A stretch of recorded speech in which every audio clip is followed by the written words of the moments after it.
Toute sa vie, Jean-Pierre Girard a essayé de comprendre comment ces étranges pouvoirs fonctionnaient.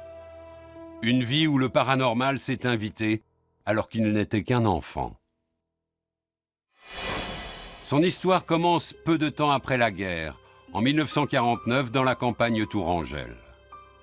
Pupille de la nation, le petit Jean-Pierre, 7 ans, vit dans une famille d'accueil avec d'autres enfants placés, ses frères de lait, comme il les appelle. Un jour, alors que les enfants jouent dans les champs, la vie de Jean-Pierre bascule sur un coup de tonnerre. Nous sommes surpris par un orage. Mes frères de lait se réfugient à l'orée du bois. Moi, j'ai pas le temps et je reste sur une colline et je m'abrite sous un noyer. Et c'est bien connu du monde rural, les noyers attirent la foudre. Et effectivement, j'ai reçu la foudre à l'âge de 7 ans. En état de choc, le petit garçon reste étendu au sol, inconscient. J'étais très dans un état évidemment très secoué, j'ai perdu connaissance, etc. Après avoir survécu à la foudre, Jean-Pierre reprend sa vie de petit garçon normalement.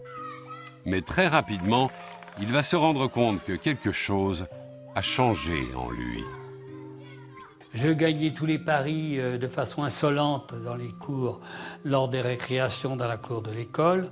Je répondais à l'instituteur avant même qu'il ait terminé de formuler ses questions. Enfin bref. Jean-Pierre va peu à peu faire le lien entre cette télépathie et la foudre qui l'a frappé. Et s'il avait désormais des pouvoirs extraordinaires? Cette différence que vous avez, vous ne la saisissez pas en fait. Vous ne saisissez pas votre paranormalité.